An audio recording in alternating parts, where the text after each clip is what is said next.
రక్షణ క్రమము. రక్షణ క్రమం అనేటువంటిది రోమపత్రిక 8వ అధ్యాయం 29వ వచనాన్ని ఆధారం చేసుకొని నీతిమంతుడిగా తీర్చడము, పరిశుద్ధపరచడము, పవిత్రపరచడం ఈ వచనాన్ని ఆధారం చేసుకొని రక్షణ క్రమం అనేటువంటి అంశం మన హోల్ సబ్జెక్ట్ మనం చూస్తున్నాం. ఈ హోల్ సబ్జెక్ట్ లో మనం ఏం చూడాలి అంటే మొదట ఆయన సంకల్పాన్ని, ఆయన ఎన్నికను మనం ఇక్కడ జ్ఞాపకం చేస్తాం. ఈ ఎన్నిక సంకల్పంలో ఏమైంది? ఆదాము తయారు చేసిన తర్వాత ఆదాము పాపం చేయడం వల్ల ఎంత పరిశుద్ధమైనటువంటి సృష్టిని పాడు చేసుకున్న తర్వాత సంపూర్ణ భ్రష్టు అయిపోయింది. సంపూర్ణ భ్రష్టు అయిపోయిన తర్వాత దేవుని యొక్క ప్రేమ ఆ భ్రష్టు అయిపోయినటువంటి మానవుడి పట్ల ఎంత ప్రేమ చూపిస్తున్నాడో ఇక్కడ జ్ఞాపకం చేస్తాం.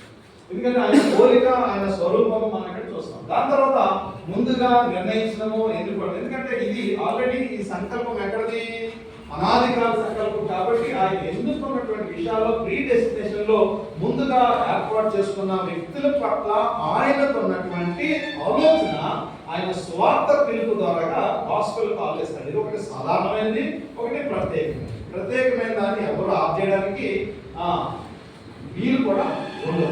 దాని తర్వాత ఎప్పుడైతే స్వార్థ పిలుపు వింటూ ఉన్నాడో ఆ వ్యక్తికి పరిశుద్ధాత్మ దేవుడు ఏం చేస్తాడు అంటే తిరిగి జన్మింపజేస్తాడు. ఎప్పుడైతే పరిశుద్ధాత్మ దేవుడు రీజనరేట్ చేశాడో ఆ వ్యక్తి ఏమవుతాడు అంటే ఈ పిలుపు వినడానికి, ఇక మరణించినట్టు ఆత్మీయంగా మరణించిన వ్యక్తి స్వార్థ పిలుపు వినడం మాత్రమే కాదు, అంగీకరిస్తాడు. అంగీకరించి పరిశుద్ధాత్మ ద్వారా ఆయన ఏమయ్యాడంటే నూతన సృష్టిగా. ఎప్పుడైతే నూతన సృష్టిగా చేయబడ్డాడో ఆ వ్యక్తిని ఏమవుతున్నామనంటే నీతిమంతుడిగా తెలుస్తున్నాడు. ఎందుకు నీతిమంతుడిగా తెలుస్తున్నాడు? ఆయనకున్నటువంటి దోషము, ఆయనకున్నటువంటి శిక్ష, ఆయనకున్నటువంటి పతన ప్రస్తత్వం నుండి విడిపించి ఆయన నీతిని నాకు అప్పగించాడు. నా పాపాన్ని ఆయన తీసుకున్నాడు. తీసుకోవడం వల్ల ఏమైందంటే నీతిమంతుడిగా తీర్చబడ్డాడు. నీతిమంతుడిగా తీర్చబడినప్పుడు ఈ జీవిత కాలం ఇంకా బతుకుంటాం కాబట్టి ఆ బ్రతుకున్నటువంటి కాలం మనం ఏమవుతుందంటే మనకు అప్ అండ్ డౌన్ జరుగుతున్నప్పుడు దేవుడు మనల్ని పరిశుద్ధపరుస్తా సహాయం చేస్తూ నడిపిస్తాం. మనము కూడా పనిచేస్తాము, ఆయన కూడా పనిచేస్తాం. ఎప్పటి వరకు?